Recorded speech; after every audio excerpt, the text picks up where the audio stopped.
अभी आने वाले समय में दिसंबर के महीने में एक तारीख है 11। कौन सी? अरे जोर से तो बोलो। आपको पता है महाराज जी 11 तारीख को क्या करने वाले हैं?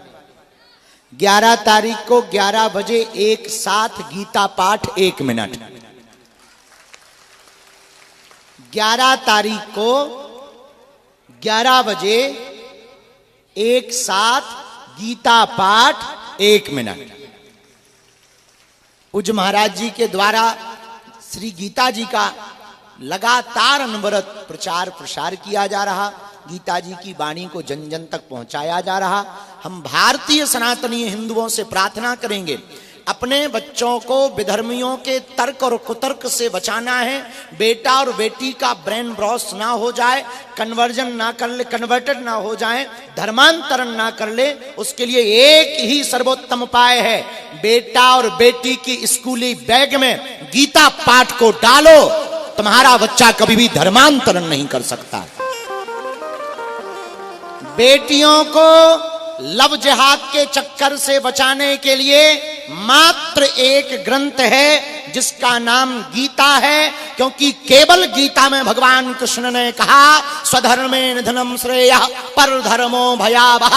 अपने धर्म में मरना ठीक है, दूसरे मजहब के बारे में विचार करने से। बुरा ना माने तो एक बात बोलें, कल महाराज जी ने बोली थी, हम फिर से बोल देते हैं, तुम्हें समझ में आए। और जितने भी है ना हलीउल्लाह वाले, एक जने कहते हैं मैसेंजर ऑफ गॉड।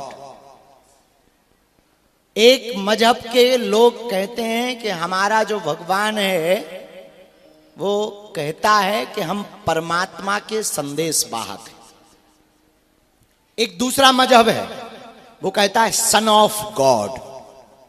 मतलब एक दूसरा मजहब ये कह रहा है कि हमारे जो भगवान हैं वो भगवान के बेटा हैं। सनातन महान क्यों है?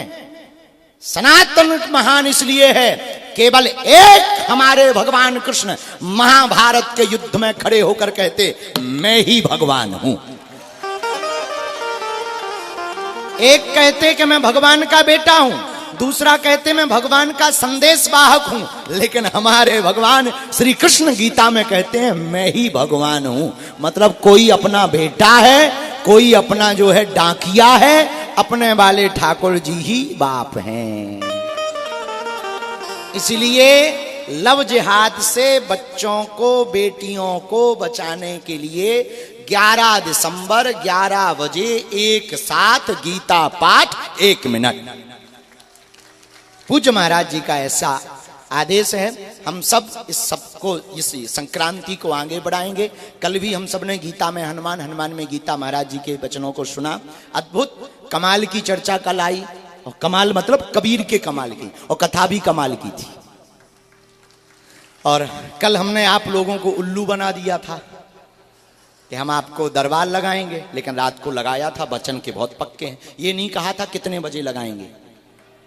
आज उल्लू नहीं बनाएंगे, कथा होने के ठीक बाद यहीं दरबार लगाएंगे। और क्योंकि कल हम फिर पत्रकार वार्ता, मंडलों की बैठक, प्रशासन की बैठक, सुबह तक जगते रहे उल्लुओं जैसे। 2 दिन मात्र बचे हैं, क्रांति बड़ी है, संकल्प बड़ा है। 21 तारीख से 29 तारीख तक इस देश में सबसे बड़ा जहर है जात पात। और 14वीं शताब्दी में परम पूज्य श्री रामानंदाचार्य भगवान ने इसी क्रांति को उठाया था। जिस समय कबीर दास जी थे, संत रैदास जी थे, संत सेन महाराज जी थे, तब परम पूज्य श्री रामानंदाचार्य भगवान ने कबीर दास जी को, रैदास जी को वैष्णव दीक्षा दे करके जात पात के जहर को मिटा करके हम सब हिंदू एक हैं, ये नारा दिया था। उस वक्त भी लोग बट रहे थे। रैदास परंपरा को मानने वाले कह रहे थे हमारे तो सिर्फ यही है, और बाकी को मानते ही नहीं। कबीर परंपरा को मानने वाले अपनी जिंदगी जी रहे थे, परंतु उस वक्त परम पूज्य श्री रामानंदाचार्य भगवान ने कबीरदास जी और रैदास जी को दीक्षा देकर के ये कहा नहीं, हम सब हिंदू एक हैं। कल हमसे एक पत्रकार ने पूछा बाबा जी आप कहते हो हम सब हिंदू एक हैं, तो क्या मंदिरों में आप दलितों को भी पूजा करने दोगे? पर हमने जवाब बहुत उल्टा दिया। हमने कहा हम तैयार हैं, हमारी नजर में सब हिंदू हैं। कोई भी बिरादरी का व्यक्ति, जाति का व्यक्ति वैष्णव परंपरा का पालन कर देना शुरू कर दे, मांस मदिरा का परित्याग कर दे और रामायण और गीता के खिलाफ बोलने वालों की ठटरी बारना प्रारंभ कर दे, वो हमें बागेश्वर धाम पर स्वीकार है, चाहे वो कोई भी हो, क्योंकि हमारी नजर में तो हम सब हिंदू। इसलिए जात पात की करो विदाई, हम सब हिंदू। जात पात की करो विदाई, हम सब हिंदू। जात पात की करो विदाई, हम सब हिंदू। तो अब हम सबको, अच्छा पहले कहते थे कि हम और वो भाई भाई, हमने बोला नहीं है, महाराज जी बैठे नहीं तो अभी आफत हो जाएगी। तो वो कहते थे हम सब भाई भाई। अच्छा वो भी इतने खतरनाक महाराज जी, गरबा में वो लोग आते थे नाम बदल कर, सोहेल का राहुल कर लेते थे और प्रवेश करते थे और बेटियों को शिकार बनाते थे। हमने एक दिन कह दिया, हमने कहा इधर आओ मियाँ। बोले जी, हमने कहा भाईचारा भर क्यों चला रहा है, बहन चारा भी तो चलाओ। वो नाराज हो गए, लौट के नहीं आए हमारे पास। वही हम तुमसे कहना चाहते हैं कि अब हम सब हिंदू, हम सब हिंदू। अब हम लोगों को जातियों में नहीं बंटना है, हिंदू एकता करनी है। यही महाराज जी के गीता का भी उपदेश हो। गीता साधारण ग्रंथ थोड़ी है। गीता सुगीता कर्तव्या किमन्य ही शास्त्र विस्तरहि या स्वयं पद विनावश्य। ये भगवान एकमात्र ग्रंथ ऐसा है जिसे भगवान ने खुद कहा। बाकी तो किसी ना किसी ने कहा है, वेद व्यास जी ने, तुलसीदास जी ने, लेकिन एक ग्रंथ ऐसा है जिसे भगवान ने स्वयं कहा, उसका नाम है, और वही कथा आज हो रही है।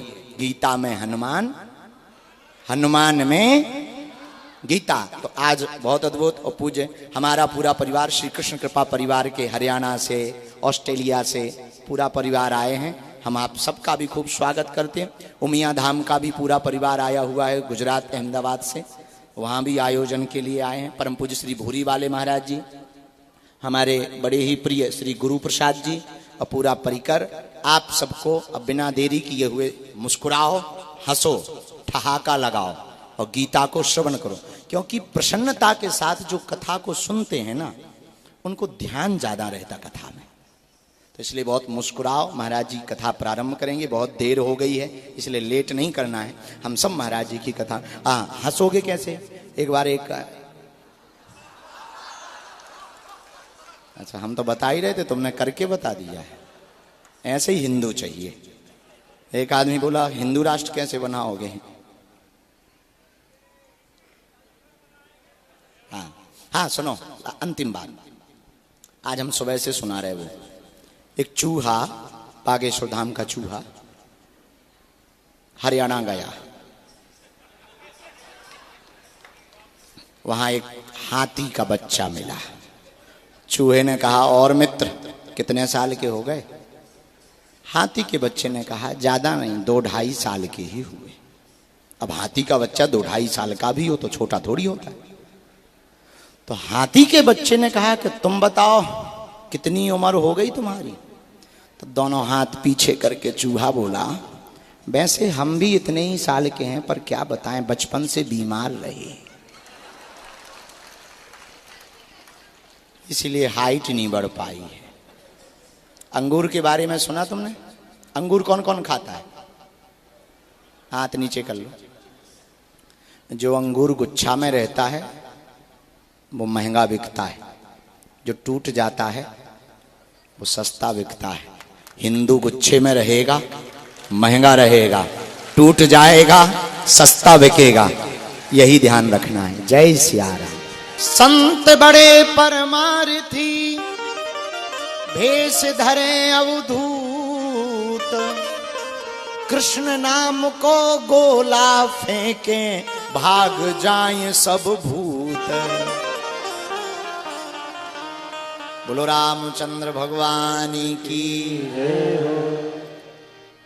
परम पूज्य अनंत श्री विभूषित पूज्य श्री गीता मनीषी जी महाराज की, बागेश्वर धाम की, सन्यासी बाबा की, दादा गुरुजी महाराज की, संपूर्ण बागेश्वर धाम परिवार हम सब भाग्यशाली हैं।